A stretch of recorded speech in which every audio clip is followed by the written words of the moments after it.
Hello girls, I hope you're having a great day and staying safe at home.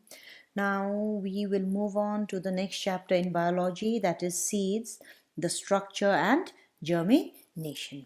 Now you all know what a seed is. In the last chapter we talked about seed at the end of the chapter. Now before we talk about the germination of seeds, let us first know what is meant by fruit, seed and grain. Now remember, fruit is the enlarged, ripened ovary, and the ovarian wall forms the fruit wall, inside which you will find the seeds. Like if you take look at this diagram, the fruit wall was actually the ovarian wall, and inside you have the ovary which has swollen up and it has turned into the fruit, and then you have the seed inside. Okay, and the fruit you can see here is protecting the seed which is right inside here, and it also helps in seed dispersal. Example, mango, pea pod. Okay, and another thing you know is seed is the ripened ovule. The ovule after fertilization turns into the seed, and it contains an embryo which develops into a new plant.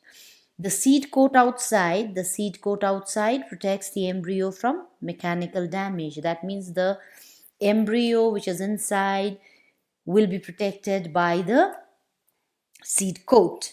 Next is example of seed, bean seeds, peas. You can give so many different examples. Okay, and next we come to grain. Now when we talk about grain, you've heard about maize grain, rice grain, wheat grain. Okay, actually what is it?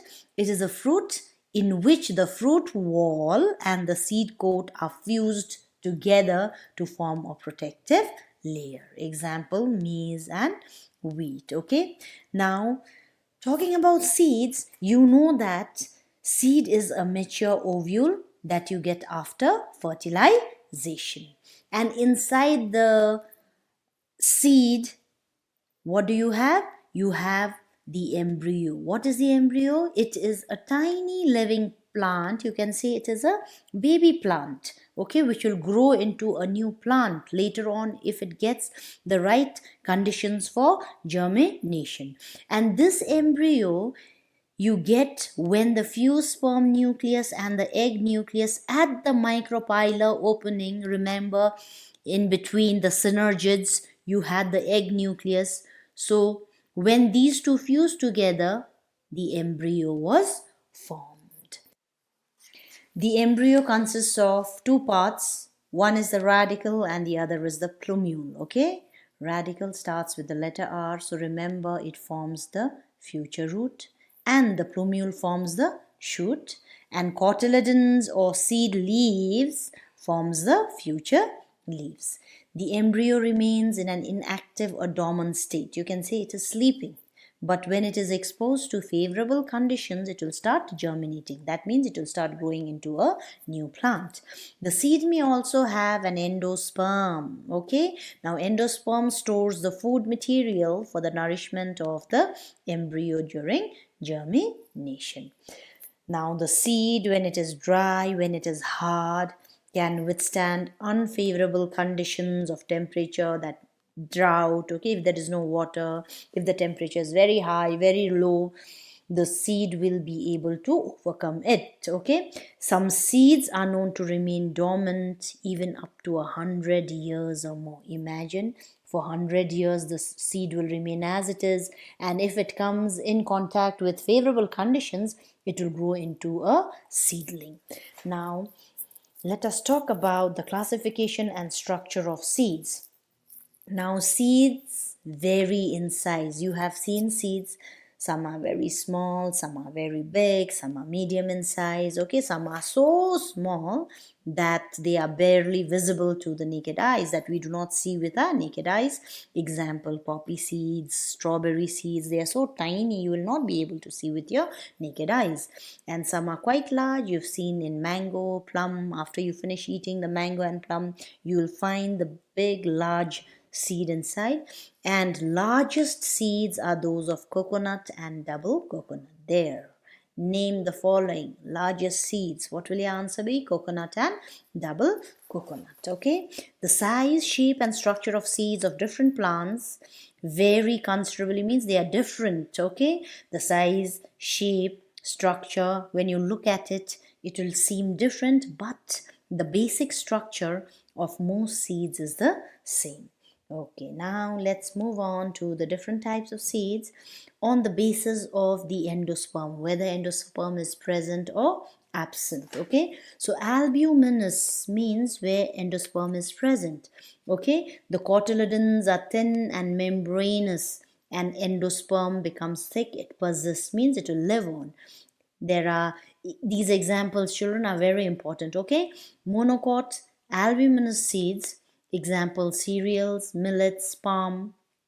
Dicot albuminous seeds, poppy, custard, apple. Monocotyledon means having one cotyledon, and dicotyledon means having two cotyledons. Okay, next is X albuminous seeds. That means the endosperm is not here. So in such seeds, the cotyledon stores the food, because otherwise endosperm was storing the food, but endosperm is not there. So now the food is stored in the cotyledon, and the cotyledon becomes thick and fleshy. Okay, examples: monocot X albuminous seeds, Vallisneria, orchids, Amorphophallus. Children, you learn at least one example from here, okay? Whichever you find easy. Next example of dicot X albuminous seeds, gram, pea, mango, mustard. Now, children, there are two kinds of seeds, okay? One is known as monocotyledonous and the other one is known as dicotyledonous. I think you've done that in the previous class as well. You know, monocotyledonous seeds contain one cotyledon. Mono means one, okay? Example, maize, grasses, and di means two. So, dicotyledonous seeds have two cotyledons. Example, pea, gram, and bean, okay? Now, moving on to the structure of the bean seed. Now there are different kinds of bean seeds. I think you know broad bean, lima bean, French bean. But when you look at the general structure of their seeds, it is all the same. Most of them are kidney shaped with a convex and a concave side. Okay. Now the seed coat consists of testa, the outermost hard brownish covering. So the outermost hard brownish covering is known as the testa. Okay, it is the seed coat. So the seed coat is also known as testa. What is the function of the seed coat? Protection.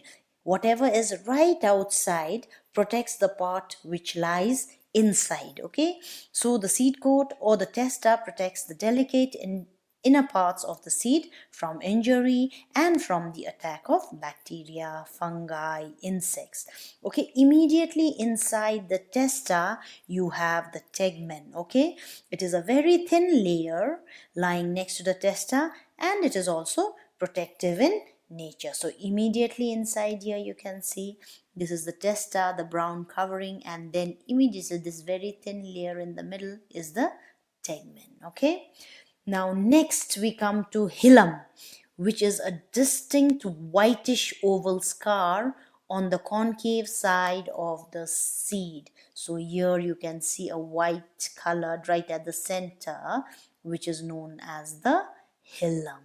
Okay, so that is a scar. It was attached at this point to the ovary through the placenta. Okay, the hilum.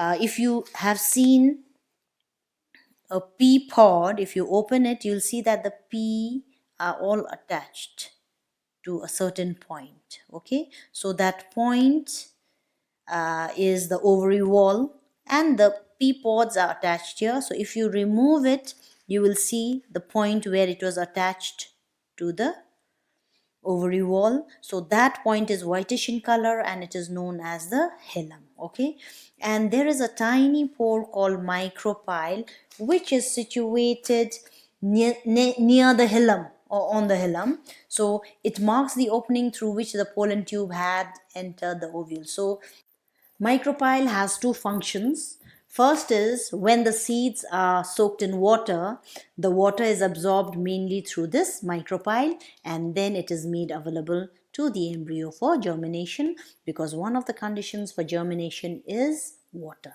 And next is it provides for the diffusion of respiratory gases for the growing embryo. That is, oxygen and carbon dioxide enter and come out through the micropyle opening and makes oxygen available to the growing embryo.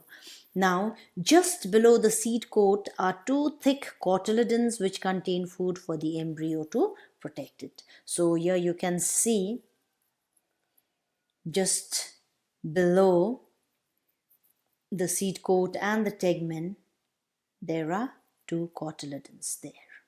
Okay, so what does the cotyledon do? It is thick, you can see here, so that means it has stored food and it makes the food available to the embryo and it also protects the embryo.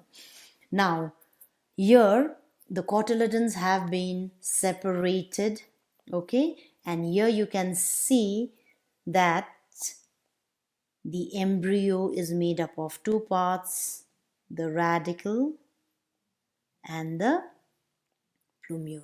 R means it forms the future root and plumule forms the future shoot. Okay, so here children, please pay attention here. Can you see between the radicle and the point of attachment? This is the point of attachment of the embryo. So this region is known as hypocotyle. You must remember this because this will be useful to you when you learn about the different types of germination. And above the point of attachment of the embryo to the cotyledon, it is known as epicotyle. Okay, we'll come back to epicotyle and hypocotyle when we talk about the different types of germination. So the embryo is made up of two parts, the radicle which forms the root and the plumule which later forms the shoot. Okay, so here you can see the plumule has two rudimentary leaves. Rudimentary means very, very small, very, very tiny. Okay, now I already told you the region between the radicle and point of attachment of cotyledon is known as hypocotyle, and the region between the point of attachment and the plumule is known as the epicotyle. Okay, now moving on to the maize grain. Now in the beginning of this chapter I already explained what grain means. Okay, so it is a single seeded fruit in which the fruit wall and the seed coat are fused together to form a protective layer. So this fruit is known as a grain. We cannot make out which part is the fruit and which part is the seed. Okay, now on one side of the grain you will see a small light colored oval area which actually shows us the point inside which you will see the embryo. So if we go here, so there, this, if you look at a maize grain, this portion is whitish in color, and inside this, what is there? The embryo is situated. Okay, now the remaining major part of the grain has a large endosperm. What does the endosperm do? It stores food. Okay, so it is rich in starch. The endosperm and the embryonic part are separated from each other by a thin epithelial layer. Okay, so here I have drawn this mark along here. That is the separation of the embryonic part, that is the embryo, and the endospermic part, that is outside. This part stores food, that is starch. The outermost layer of the endosperm is rich in protein and is known as the alluron layer. So maize has starch as well as protein in it, so it is rich in nutrients. Now the embryo here is made up of a single cotyledon which is known as scutellum. So in the maize, what is the cotyledon known as? Scutellum. And you will see it has a radicle and a plumule. Radicle grows into the root and plumule grows into the shoot. So now if you look at the diagram of this maize grain, which shows the external features, you see this is the remains of the style and this is the endosperm which stores the food. Okay, and you will see the radicle is towards the pointed end and plumule is towards the broader end. And you know scutellum. What is scutellum? Do you remember? I just told you the cotyledon in the maize grain is known as scutellum. Okay, now you will see another structure here, that is the radicle and the plumule are protected inside the maize grain only. The radicle is protected by a protective sheath which is known as coleorhiza, and plumule is protected by another protective sheet which is known as coleoptile.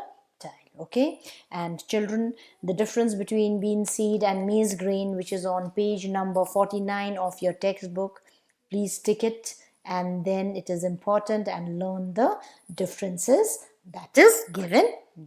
Next, children, before I move on to the germination of the seed, your assignment for biology is you need to draw the diagrams on page number 48 and 49, that is figure 6.1 and figure 6.2, and submit it on Monday, that is the 20th of July at 11 o'clock in the morning. And please submit your assignment in my personal WhatsApp number. Okay, now moving on to germination.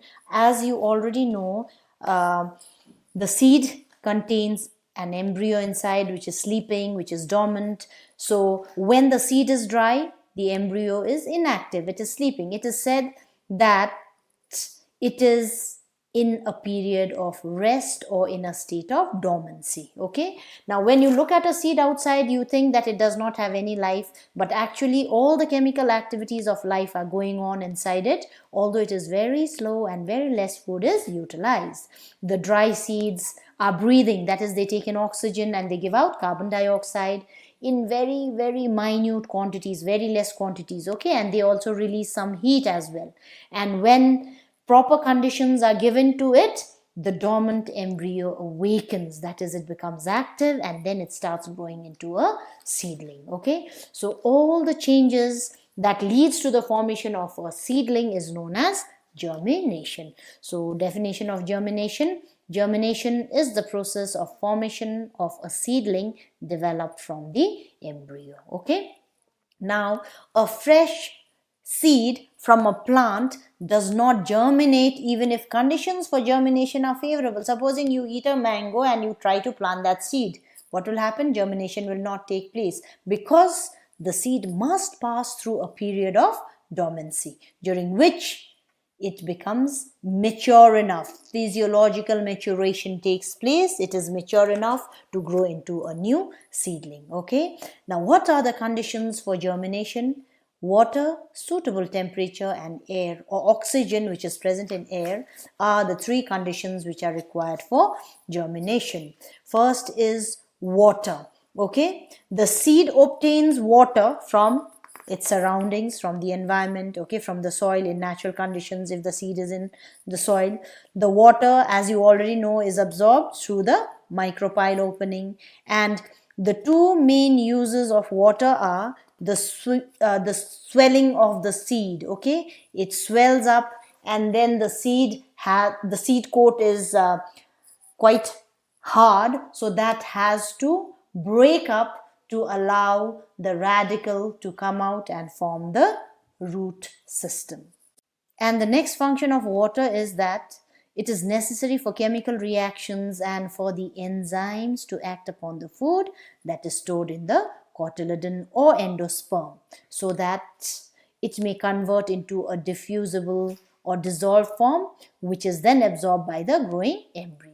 Because the food which is present in the cotyledon and the endosperm will not be taken up by the embryo in its solid form. So water will go inside, the enzymes will start acting on it, the food will dissolve in the water, and then only it will be taken up by the embryo. Okay. The next condition is suitable temperature. Both very low and very high temperatures will not allow germination. It is unsuitable for germination. Very low temperature inhibits the growth of the embryo, does not allow the growth of the embryo, and very high temperature destroys the delicate tissues of the embryo. So what type of temperature do you need? A moderate and warm temperature. So it is a moderately warm temperature.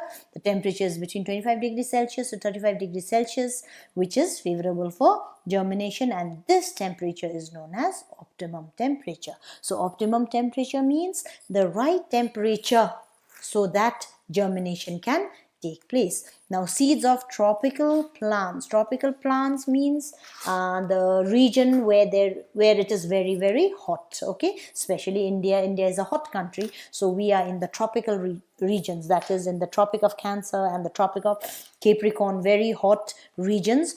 So they need a higher temperature for germination than those of the temperate regions. Temperate regions are the colder regions. Now, finally, the third condition for germination is oxygen is required. Now, during germination, there is rapid cell division because the plant is now growing. The seed is now growing into a seedling. So cell growth is required, for which energy is required. So this energy is available only by respiration, that is oxidation of food, and so oxygen is required for germination. And one thing you must remember, children, that seeds which are sown very deep in the soil fail to germinate. Why? There are two main reasons. Number one, there is no proper supply of oxygen deep inside the soil. There is very less oxygen. Okay, and then the embryo, the seedling, when it comes out, are very delicate structure. So there is insufficient pushing force of the embryonic part to break through the upper layers of the soil. Okay, so this is all for today, children.